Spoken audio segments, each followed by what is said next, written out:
ഷാഹിദ കിച്ചണിലേക്ക് എല്ലാവർക്കും സ്വാഗതം. ഇന്ന് നാരങ്ങ അച്ചാറിൻ്റെ റെസിപ്പിയാണ് കാണിക്കുന്നത്. അതിനുവേണ്ടി മഞ്ഞൾപ്പൊടി ഉപ്പും ഇട്ട് നാരങ്ങ 5 മിനിറ്റ് ആവി കയറ്റിയെടുക്കാം. 5 മിനിറ്റ് ആവി കയറിയതിന് ശേഷം നാരങ്ങ അച്ചാർ എടുത്ത് വേറൊരു പാത്രത്തിലോട്ട് മാറ്റാം. അരിഞ്ഞു വെച്ച നാരങ്ങ നല്ലവണ്ണം തണുത്തതിന് ശേഷം നമുക്ക് ഒരു നാരങ്ങ 8 പീസായിട്ട് നമുക്ക് അരിഞ്ഞെടുക്കാം. നാരങ്ങ അച്ചാർ ഉണ്ടാക്കുന്നതിന് വേണ്ട സാധനങ്ങൾ: 1/2 കിലോ നാരങ്ങയാണ് ഞാൻ എടുത്തിരിക്കുന്നത്. പച്ചമുളക് ഒരു 4 എണ്ണം എടുത്തിട്ടുണ്ട്. ഇഞ്ചി ഒരു ഇത്രയുള്ള കഷ്ണം, വെളുത്തുള്ളി 1.5 കുടം, കറിവേപ്പില, മുളക് പൊടി, ഉലുവ വറുത്ത് പൊടിച്ചത്, മഞ്ഞൾപ്പൊടി, കായം, നല്ലെണ്ണ. ഇത്രയും ഇൻഗ്രീഡിയൻസാണ് ആവശ്യം. ഒരു ചീനച്ചട്ടി അടുപ്പത്ത് വെച്ച് ഗ്യാസ് ഓണാക്കിയതിന് ശേഷം വെള്ളമെല്ലാം വറ്റിച്ചെടുക്കാം. വെള്ളമെല്ലാം വറ്റിയതിന് ശേഷം കുറച്ച് നല്ലെണ്ണ ഒഴിച്ചു കൊടുക്കാം.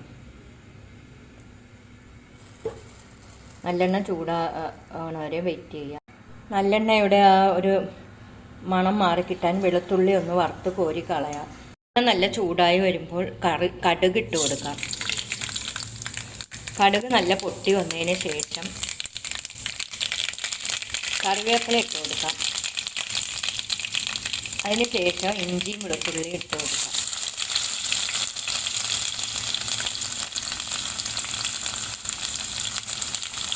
അതൊന്ന് നല്ലപോലെ മൂപ്പിച്ചെടുക്കാം.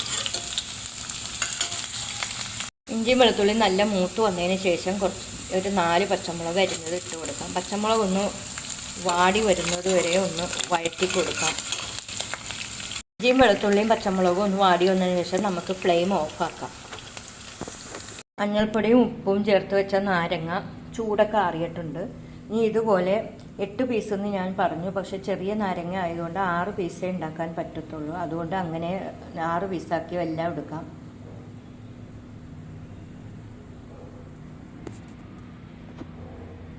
നാരങ്ങ എല്ലാം ഞാൻ പീസാക്കി വെച്ചിട്ടുണ്ട്. ചെറുത് 4 പീസേ ആവുള്ളൂ, വലുത് ഒരു 6 പീസൊക്കെ ആക്കാൻ പറ്റും.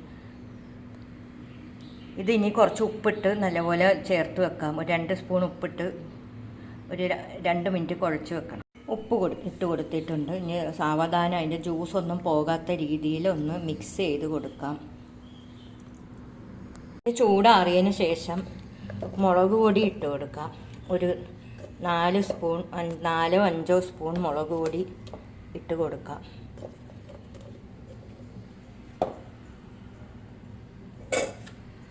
ഇനി ഉലുവയും കറിവേപ്പിലയും കൂടി വറുത്ത് വെച്ചിരിക്കുന്നത് ഒരു തുള്ളി ഇട്ട് കൊടുക്കാം. കായപ്പൊടി ഇട്ട് കൊടുക്കാം. മഞ്ഞൾപ്പൊടി ഇട്ട് കൊടുക്കാം. കുറച്ച് ഒരു നുള്ള് നമ്മൾ വേവിച്ചപ്പം ഇട്ട് കൊടുത്തിട്ടുണ്ടല്ലോ, അതുകൊണ്ട് നല്ലപോലെ മിക്സ് ചെയ്യാം.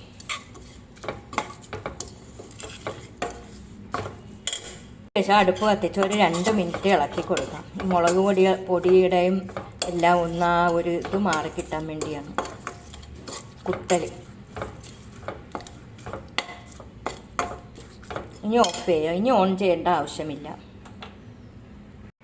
മുളക് പൊടിയെല്ലാം ചൂടാറിയതിന് ശേഷം അരിഞ്ഞു വെച്ച നാരങ്ങ ഇട്ട് കൊടുക്കാം. നിങ്ങൾക്ക് നാരങ്ങ ആവി കയറ്റണ സമയത്ത് അരിഞ്ഞ് വേണമെങ്കിലും ആവി കയറ്റാവുന്നതാണ്. അരിഞ്ഞിട്ട് ഇഡലി തട്ടിയിലെടുത്ത് വെച്ച് ആവി കയറ്റി എടുക്കാം. അപ്പോൾ അതിൻ്റെ ജ്യൂസൊന്നും അധികം പോകില്ല. ഞാൻ പതുക്കെ അരിഞ്ഞതുകൊണ്ട് അധികം ജ്യൂസൊന്നും പോയിട്ടില്ല. നല്ലവണ്ണം മിക്സ് ചെയ്ത് വെച്ചിട്ടുണ്ട്. ഇനി ഇതിലൊരു ഇൻഗ്രീഡിയൻസ് ഇതിൽ ചേർക്കുന്നുണ്ട്, അത് ലാസ്റ്റ് പറയാം. ഇനി ഒരു ചെറിയൊരു കപ്പിൽ ഇച്ചിരി വിനാഗിരി നേരെ ചൂടാക്കിയതിന് ശേഷം ഈ അച്ചാറിലോട്ട് ഇട്ട് കൊടുക്കാം.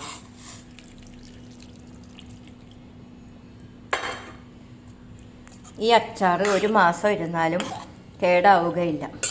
ഒരു 3-4 ദിവസം കഴിയുമ്പോൾ ഇത് നല്ല ടേസ്റ്റാവും. ഇനി ഇതിലൊരു ഇൻഗ്രീഡിയൻസും കൂടി ചേർക്കാനുണ്ട്. ലാസ്റ്റ് ഇൻഗ്രീഡിയൻസ് എന്ന് പറഞ്ഞാൽ ഇച്ചിരി പഞ്ചസാരയാണ്. ആ ഒരു രുചി ക്രമീകരിക്കാൻ വേണ്ടിയാണ് ഈ പഞ്ചസാര ചേർക്കുന്നത്. നിങ്ങൾക്ക് വേണമെങ്കിൽ കരിപ്പട്ടിയോ ശർക്കരയോ എല്ലാം ചേർക്കാം. നല്ല ടേസ്റ്റുള്ള നാരങ്ങ അച്ചാർ ഇവിടെ റെഡി ആയിട്ടുണ്ട്. നിങ്ങൾ ഇനി ഇതിൽ ഉപ്പൊക്കെ ഉണ്ടാകുന്നൊക്കെ നോക്കി, ഉപ്പ് കുറവാണെങ്കിൽ ഇട്ട് കൊടുക്കാം. ഞാൻ ഉണ്ടാക്കിയാലും ഉപ്പ് കറക്റ്റാണ്. ഈ അച്ചാർ ഉണ്ടാക്കി എല്ലാവരും കഴിച്ച് ഇഷ്ടപ്പെടുകയാണെങ്കിൽ ലൈക്ക് ചെയ്യുക, ഷെയർ ചെയ്യുക, കമൻറ്റ് ചെയ്യുക. നിങ്ങളുടെ കൂട്ടുകാർക്കും പരിചയക്കാർക്കും എല്ലാം ഷെയർ ചെയ്ത് കൊടുക്കണം. നിങ്ങളുടെ ലൈക്ക് ഉണ്ടെങ്കിൽ, ലൈക്കും സബ്സ്ക്രൈബും ഉണ്ടെങ്കിൽ മാത്രമേ ഇനിയും എൻ്റെ വീഡിയോ മുമ്പോട്ട് കൊണ്ടുപോകാൻ പറ്റുള്ളൂ. ഈ അച്ചാർ 4-5 ദിവസം പുറത്ത് വെച്ചിട്ട് പിന്നെ എടുത്ത് കൂട്ടി വരും, പിന്നെ ഫ്രിഡ്ജിലോട്ട് എടുത്ത് വെക്കണം. അപ്പോൾ നല്ല പോലെ നടക്കും. ഒരു വർഷം വരെ ഇത് കേടുകൂടാതെ ഇരിക്കും. ഈ അച്ചാറിൽ കടയിൽ നിന്ന് മേടിക്കുന്ന അച്ചാർ പൊടിയോ ഒന്നും ഇതിൽ ഞാൻ ചേർത്തിട്ടില്ല. നല്ല ശുദ്ധമായ നല്ലെണ്ണയിലാണ് ഞാൻ ഉണ്ടാക്കിയിരിക്കുന്നത്. ഇതിൻ്റെ ഒരു പ്രത്യേകത എന്ന് വെച്ചാൽ ഉപ്പ് ഇച്ചിരി അധികം കൂട്ടി വെക്കണം, എന്നാലേ കയ്പ്പ് കുറയുള്ളൂ. അതിനുവേണ്ടി മധുരവും ഇട്ടിട്ടുണ്ട്. ഈ വീഡിയോ കണ്ട് ഇഷ്ടപ്പെടുകയാണെങ്കിൽ എല്ലാവർക്കും ഇട്ട് കൊടുക്കണേ. ഇനി ഒരു നല്ല റെസിപ്പി ആയിട്ട് വരുന്നത് വരെ ബായ്.